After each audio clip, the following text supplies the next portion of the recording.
cepat di Republik Indonesia tentunya memberikan pengaruh bagi ekonomi Indonesia.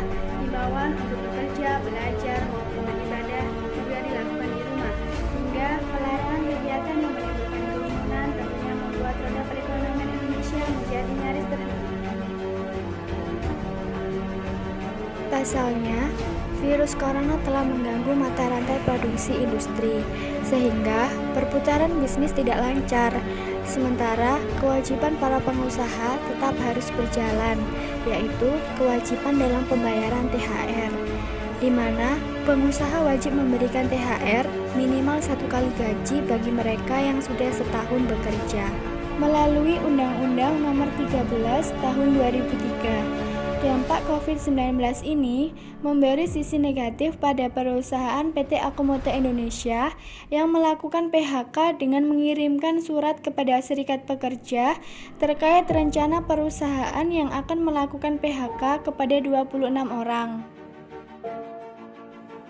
Terdapat 4 hal yang memicu gelombang PHK. Yang pertama adalah ketersediaan bahan baku industri manufaktur yang mulai menipis, khususnya bahan baku yang berasal dari impor. Yang kedua adalah pelemahan rupiah terhadap dolar. Yang ketiga yaitu penurunan jumlah kunjungan wisatawan ke destinasi pariwisata. Dan yang keempat adalah anjloknya harga minyak dan indeks harga saham.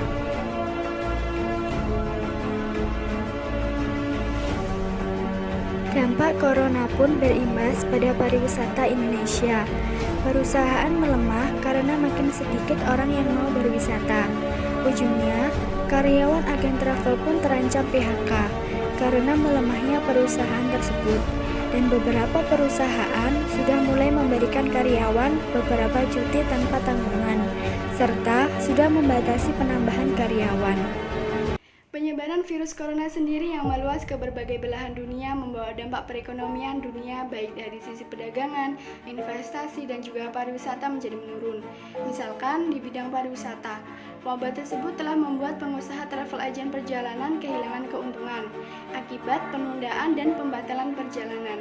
Bahkan diprediksi ada potensi kehilangan devisa dari sektor pariwisata. Pemerintah akan berencana untuk memberikan tarif khusus penerbangan destinasi wisata domestik dengan tujuan untuk mengantisipasi penurunan dalam sektor pariwisata ini. Tidak hanya sektor pariwisata saja yang mengalami penurunan, bahan pangan yang diimpor dari Cina dibatalkan oleh Indonesia sehingga terjadi perlambatan ekonomi dan hal tersebut berdampak pada penurunan konsumsi di Cina. Maksudnya adalah tidak ada permintaan barang dari Indonesia lagi. Menurut saya, kebijakan pemerintah belum sepenuhnya diterima oleh beberapa negara terkait dengan agen perjalanan ini. Namun, pemerintah sempat memberikan inisiatif mulai dari bantuan tunai kepada agen perjalanan, pemotongan pajak, serta penurunan bunga kredit. Harapan kita sebagai pebisnis jangan sampai merugikan masyarakat yang ingin berwisata. Dari sudut pandang moral, tidak semua bisnis yang kita lakukan untuk mendapatkan keuntungan dapat dilakukan dengan cara curang. Tetap menggunakan insentif dari pemerintah dan berupaya untuk memberikan solusi ataupun jalan keluar bagi usaha kita sendiri. Karena pada kenyataannya, COVID-19 datang dengan sendirinya. Maka, tugas kita adalah untuk mengantisipasi dan juga mengembalikan kondisi perekonomian terutama pada perusahaan pariwisata agar tidak mengalami keanjlokan.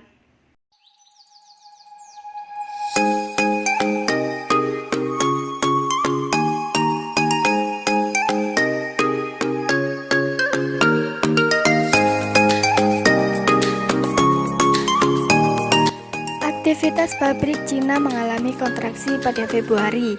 Yang saya ketahui, perlambatan manufaktur Cina berimbas kepada negara yang memiliki hubungan ekonomi erat dengan negara tersebut.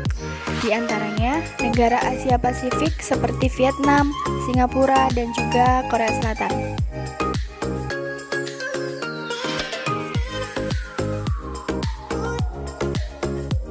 Pengurangan aktivitas ekonomi global telah menurunkan permintaan minyak, menjadikan harga minyak anjlok ke posisi terendah dalam beberapa tahun. Analisis Bank Singapura DBS mengatakan berkurangnya permintaan minyak akibat wabah virus dan peningkatan pasokan.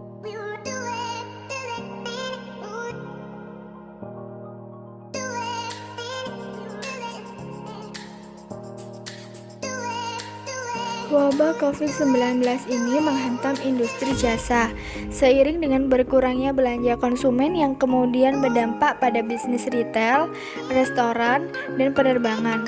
Seperti contoh yang sudah saya jelaskan di awal, bahwa dapat berdampak pula pada sektor pariwisata hingga melakukan PHK terhadap karyawannya.